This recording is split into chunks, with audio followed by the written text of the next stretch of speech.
पुष्कळ वर्ष झाली इकडे नगरसेवक होऊन गेले, अगोदरचे पण आमदार झाले, कोणी त्यांचं काम नाही केलं।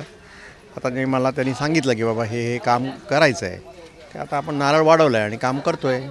गेल्या वेळी पण मी येऊन गेलो, चक्कर मारली, तरी असताना आता फंड नसताना पण आपण काम करतोय त्यांचं। तो इथे शिवसेना उद्धव बाळासाहेब ठाकरे कार्यसम्राट आमदार श्री प्रकाश भाऊ फातर्पेकर यांच्या हस्ते नारळ वाढवण्यात आला। तर आत्ता जर तुम्ही बघितलं तर कमी कमी 75 मंदिरे, हे आपल्या शेजारी गुरुद्वारा, तसेच रामटेकडीमध्ये लादीकरण, रामटेकडीमध्ये 3 सुलभ शौचालय बनवण्यात आले। आणि जर बघितलं तुम्ही स्मशानाच्या इथे एक काळीमातेचं मंदिर ते पण अप्रतिम बनवलेलं आहे। मुस्लिम लोकांसाठी जे मुस्लिमसाठी जो सॅनिटरी आहे ते पण खूप चांगलं बनवलेलं आहे। संरक्षण भिंत, परत जिथे लादीकरण, भाऊंकडे फंड नसतानाही तरी आपले शिवसैनिक किंवा भाऊ विचारत नाही कोणत्या जातीचा आहे, कोणत्या पक्षाचा आहे, कोणत्या पार्टीचा आहे। भाऊंच्या ऑफिसला जरी लेटर दिलं किंवा शिवसेना शाखेत जरी लेटर दिलं तरी आमच्याकडून ते शाखेत भाऊंकडे पोचलं होतं।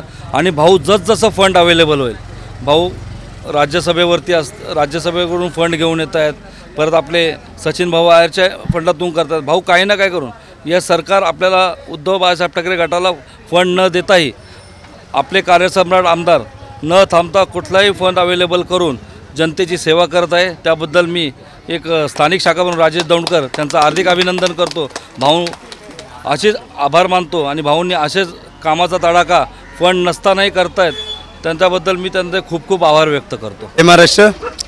खरं तर सर्वात प्रथम मी चेंबूर विधानसभेचे कार्यसम्राट आमदार शिवसेना उद्धव बाळासाहेब ठाकरे यांचे कडवट आणि निष्ठावंत प्रकाश भाऊ फातर्पेकर यांचं मी मनापासून अभिनंदन आणि धन्यवाद देतो की आज निष्ठेने काम करतात आणि निष्ठावंत म्हणून आज ते राहिलेले आहेत आमच्यासोबत।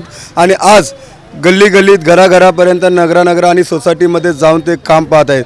फंड नाही आहेत, मिंदे गटाकडून फंड मिळत नाही आहे, जे उद्धव साहेबांचे आमदार आहेत त्यांना फंड देत नाहीत, पण आमदार आमचे चेंबूर विधानसभेचे प्रकाश भाऊ फातर्पेकर ज्या पद्धतीने काम करत आहेत, या आमच्या शाखा क्रमांक 154 मध्ये अनेक ठिकाणी त्यांनी चांगल्या पद्धतीचे कामं केलेले आहेत। आज या ठिकाणी रामटेकडी चेंबूर या ठिकाणी आता गटर आणि लादीकरणाचं कामाचं उद्घाटन केलेलं आहे।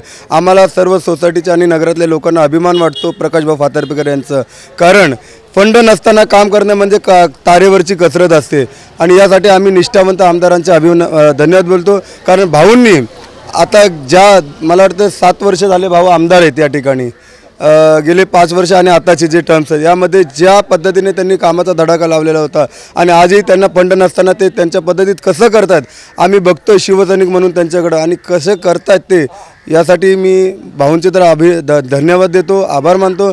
आज गुरुद्वार बनवलेला आहे या टोलाराममध्ये, रामटेकडीमध्ये शौचालय बनवलेले आहेत, चेंबूरमध्ये ज्यांना जे पाहिजे ते काम करण्यासाठी भाऊ नेहमी तत्पर असतात। आणि खरोखरच मी शिवसैनिक म्हणून भाऊंचे मनापासून आभार देतो की भाऊ तुम्ही कुठलेही आदेश द्या, आम्ही कुठल्याही आमिषाला बळी न पडता तुमच्या आदेशाचं पालन करू, कारण तुम्ही निष्ठावंत उद्धव बाळासाहेब ठाकरे यांचे राहिलेत आणि आम्ही चेंबूर विधानसभा म्हणून आम्ही तुमचे निष्ठावंत राहू, असेच कामं करा, आम्ही तुमच्या पाठीशी आहोत। जय हिंद, जय महाराष्ट्र। फोटो हमारे एरिया में हमारे कार्यकर्ते कॉर्पोरेटर आमदार हमारे आमदार आए, उन्होंने हमारा जो नारियल वगैरह तोड़ा, हम लोग बहुत खुश हैं। जो काम है वो करेंगे, वो पक्का भी बोला। 15 साल हो गया हमारा किसी ने हमारे एरिया में कोई एंट्री नहीं किया, ना कोई हमारा काम सुना, ना हमको लॉकडाउन में राशन मिला, ना कुछ मिला है। अगर ये भाई अभी हमारे आमदार अगर करते तो हम लोग बहुत खुशी है। प्रकाश भाव की तरफ से गली का काम, गटर का काम होने जा रहा है, हम लोग बहुत खुश हैं। ये काम हो जाए तो हम लोग ज़्यादा खुश हो जाएंगे और उनसे विनती करते कि गली का काम हमारा जल्दी कर दीजिए। जय महाराष्ट्र। आज यहाँ रामटेकड़ी के जो है बहुत सा काम हो चुका है, गलियों का काम हो चुका है, शौचालय का काम हो चुका है। अभी 3-4 गलियाँ रह गई थी। प्रकाश भाऊ फातर्पेकर जो आमदार लोकप्रिय आए, उन्होंने ये 3 गलियों का ले लिया है काम और उसका उद्घाटन करने जा रहे हैं। बस यही बोलना चाहूँगी, यहाँ के जो है महिलाएं थी उनको तो बहुत तकलीफ़ थी आने जाने से के लिए, थोड़ा सीनियर सिटीजन को तकलीफ़ हो रही थी, तो अभी फंडिंग के वजह से कुछ प्रॉब्लम हो रहा था। भाऊ ने फंडिंग कैसे भी करके अरेंजमेंट करके काम करा रहे हैं। बस यही बोलना। जय हिंद, जय महाराष्ट्र। CEN न्यूज, देश प्रदेश की ताजा तरीन खबरों के लिए CEN न्यूज को सब्सक्राइब करें और रहें पल पल की खबर से हर पल बाखबर।